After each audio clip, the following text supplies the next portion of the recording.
Does the spirit of Queen Marie Antoinette still haunt the gardens of Versailles? Or are we simply witnessing remnants of memories trapped in time? The main theme explores mystical encounters at the Palace of Versailles, focusing on the testimonies of two 20th century women who claim to have seen Marie Antoinette from the past. The investigation revolves around the collision of history, time, and the supernatural. Imagine this. You're walking through the gardens of a grand palace, under the soft glow of the late afternoon sun. Suddenly, a shadow from the past appears before your eyes. A woman dressed in 18th century attire sits on a bench surrounded by attendants and guards. Is this just a trick of the eye, or a window in time, connecting you directly with history? In 1901, two Oxford lecturers, Charlotte Moberly and Eleanor Jourdain, experienced something they could not explain. Their story, known as the Versailles Incident, forces us to question the boundary between reality and the paranormal. Let's examine the chronology. Charlotte and Eleanor visited the Palace of Versailles with a simple goal: to study the architecture and history of the Petit Trianon Gardens. But as they walked through the garden, something strange happened. They saw a young woman in a pale white dress and a wide straw hat sitting in the garden. Around her were attendants and guards, all dressed in 18th century fashion. The first question arises: who was this woman? Their initial analysis was simple yet startling. The woman bore a striking resemblance to portraits of Marie Antoinette before the French Revolution. Every detail, the posture, the dress, even the way she carried herself, mirrored history itself. Yet, when they tried to confirm the sighting, no other visitors reported seeing anything unusual. There was no physical evidence, no living painting, no contemporary record from the palace guards to corroborate their experience. The next day, they returned to the same path, but the garden had changed. Some bridges and gates they had passed the day before seemingly never existed. Even the official Petit Trianon garden map from 1901 did not show these structures. The next question: was this a shared illusion, a distorted psychological experience, or something more supernatural? Some modern paranormal researchers describe this as a time slip, a rare phenomenon where someone seemingly witnesses the past as if walking through a hidden time portal in reality. Skeptical historians, on the other hand, suggest a psychological explanation. Stress, expectations, and their academic backgrounds might have triggered an extreme form of déjà vu. Yet one thing is hard to dismiss. Charlotte and Eleanor, without prior suggestion or discussion, experienced remarkably similar visions in detail. Imagine returning to the same spot to check for evidence, and everything is different. Paths you walked yesterday are gone. Benches you sat on seem never to have existed. You begin to wonder, is the world you know just one layer of reality among many hidden layers? At this point, the mystery deepens. Did Moberly and Jourdain simply witness an illusion? Or did Marie Antoinette's spirit truly appear to convey a message words cannot capture? This story teaches us an important lesson. History is not just books or documents. Sometimes history presents itself before our eyes in unexpected forms that challenge the limits of reality. The Versailles incident is more than a ghost story. It reminds us that our world is full of layers of time, and perhaps some secrets of the past are waiting to be discovered, not only in archives, but also through personal human experience. And the question remains, can we witness the past without changing the present? Imagine reading a book that claims someone actually saw the past, and every detail in that story turns out to be accurate. Is it mere coincidence, or is something far more mysterious at work? The case of Charlotte Moberly and Eleanor Jourdain, known as the Versailles incident, didn't end with their strange encounter in the Petit Trianon Gardens. In 1911, they published a book titled An Adventure, which immediately sparked major controversy among British academics. Let's look at the facts. This book was not a work of fantasy. Moberly and Jourdain described locations, paths, garden benches, and even bridges that, according to Versailles' modern maps in 1901, did not exist. The first question? How could they describe the exact layout of the gardens before the French Revolution, when those maps were never available to them? Skepticism quickly followed. Scientists and historians tried to explain the phenomenon through rational means. 1. Collective hallucination. The idea that both women experienced a shared psychological episode, triggered by stress and expectation. 2. Temporal déjà vu. A theory suggesting the brain can replay impressions as if they came from another time, creating an experience that feels real in the moment. Both theories sound reasonable, yet there's one stubborn fact. The layout they described matched 18th century Versailles records that were rare and largely unknown to the public at the time. Skeptical historians searched for rational explanations. Could Moberly and Jourdain have unconsciously absorbed fragments of history, perhaps from a book, a painting, or an old conversation, that later resurfaced as vivid imagery? However, records show that many of the details they documented were never published before 1901, which means their experience might have been more than imagination or psychological distortion. A haunting question emerges. Could the past truly reappear in places charged with powerful emotion?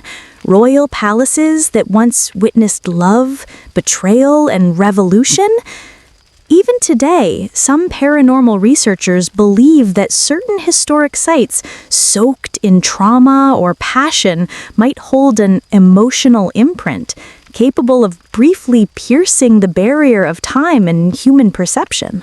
Now, imagine standing in the Petit Trianon yourself, walking the same garden paths. Perhaps you're not just treading the grounds of a royal estate, but stepping across the footprints of time, where echoes of history still linger, waiting to be seen. Did Moberly and Jourdain merely witness an illusion, or did they truly glimpse a window in time, revealing Versailles as it was before the Revolution, a living page of history brought back to life? This story reminds us of two important truths. 1. Skepticism is vital in history and science, but openness to the unexpected can lead to deeper understanding. And 2, historic places are not just records of the past. They can become living connections, bridges between memory, emotion, and the unseen layers of time. And so the question remains, do historic sites hold layers of time visible only to those sensitive enough to feel them? Shadow before the guillotine. Imagine walking alone through the corridors of an old palace as night blankets every corner. Suddenly, you hear the whisper of silk skirts gliding across the wooden floor, and the sweet, unexplainable scent of perfume fills the air.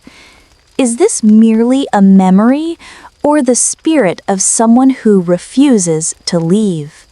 Marie Antoinette, the famed Queen of France, officially died on October 16, 1793.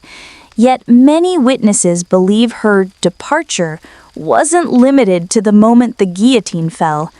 Several palace attendants and guards reported strange occurrences, light footsteps echoing through empty corridors as if a woman were passing by, the rustle of silk skirts even when no one is present, the distinct scent of Marie Antoinette's perfume appearing in certain rooms with no clear source. Could this be collective trauma or something more real? Skeptical historians suggest these experiences may be psychological effects of trauma. Long-serving attendants internalized fear, guilt, and tragic memories, causing their minds to replay moments from the Queen's life. Yet the mystery deepens. Many of these phenomena were reported years after her death, even by people who never directly served her. The details, the specific perfume, the sound of particular silk skirts are accurate enough to make one question: is this just suggestion or something else? This phenomenon raises a compelling possibility. Could the emotional energy of someone who endured extreme suffering remain trapped in their surroundings? Some modern paranormal theories call this a residual haunting, energy imprinted on objects and spaces as if preserving the memory of intense emotions too strong to fade. Versailles, a silent witness to intrigue, betrayal, and revolution, may act as a magnet for memories too vivid to disappear. Could extreme suffering leave traces that transcend time, allowing visitors centuries later to feel echoes of the past? Now, picture yourself standing in that corridor. The lantern in your hand flickers. At the far end, you hear the suffocating whisper of a silk gown. Are you interpreting sounds and scents through imagination? Or has Marie Antoinette truly left a spiritual trace in this palace? This story reminds us that history is not always written in books.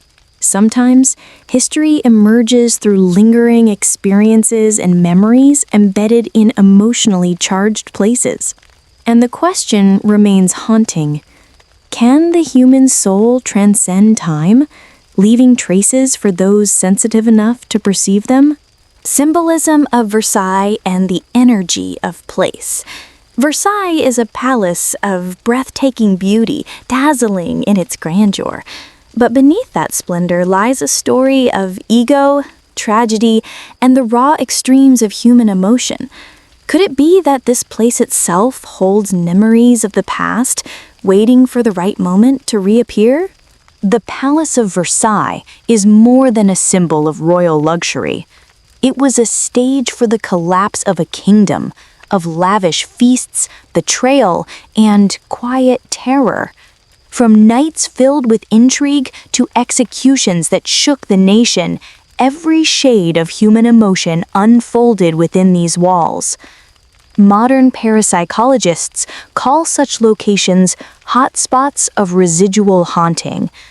The idea is both simple and astonishing. Intense emotional energy, grief, anger, fear, can become imprinted within physical spaces. In the wood of a floorboard, the stone of a corridor, or the still air of a ballroom. Imagine walking the same corridors where Marie Antoinette once ran, desperate and afraid of the revolution closing in. The faint scent of perfume, the echo of footsteps, the whisper of silk, all could be traces of emotion, fragments of a moment recorded in time and space. Could Versailles be haunted not by human spirits, but by fractured time itself? This idea leads us into a lesser-known realm, where hauntings are not the work of lingering souls, but echoes of history so powerful they bleed into the present. A phenomenon where space and emotion intertwine, creating experiences that feel supernatural to those who encounter them. Now, imagine standing in the gardens of the Petit Trianon. Each step you take reverberates with the laughter, secrets, and sorrow of centuries past. What you see, are they human shadows or the lingering reflections of energy that refuses to fade? Versailles teaches us that history is not only found in records and monuments, but also in the energy that remains, a memory of place that we can sense, if we are sensitive enough to feel it. And the haunting question lingers. Are there other places in the world where the past endures so vividly that we can still feel history walking beside us?